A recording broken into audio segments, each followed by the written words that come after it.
لا الہ الا اللہ پڑھ لا الہ الا اللہ۔ کہتے ہیں جی کہ اگر ہم وقت سے پہلے حرم آتے ہیں لیکن صفوں کا اتصال کی وجہ سے موجود ہوتے ہوئے کئی بار تکبیر اولیٰ رہ جائے کوئی حرج نہیں۔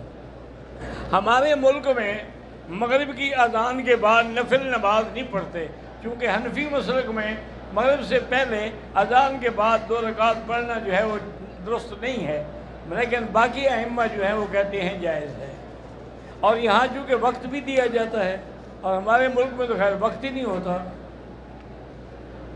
ڈاکٹر عافیہ صدیقی قید ہے بیچاری، تقریباً ان کو جہاں تک میرے معلومات 60 سال کی سزا دی گئی، انا للہ و انا الیہ حق، اور اب وہ 20 سال بیچاری جیل میں کاٹ چکی ہے۔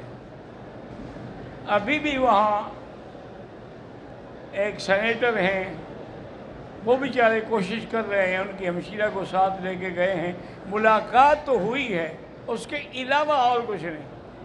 اور وہ ملاقات بھی ایسے ہوتی ہے کہ درمیان میں شیشہ ہوتا ہے، آپ ادھر کھڑے ہو کے بات کر رہے ہیں۔ دعا کریں اللہ اس بیچاری پر رحمت کرے اور وہ دشمن کی جیل میں نہ مرے۔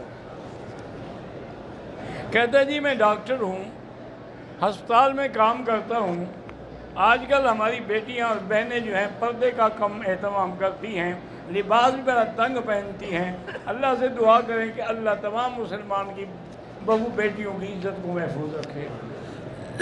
یہ ایک اللہ کی طرف سے عذاب ہے اور دشمن اسی سے فائدہ اٹھا رہے ہیں۔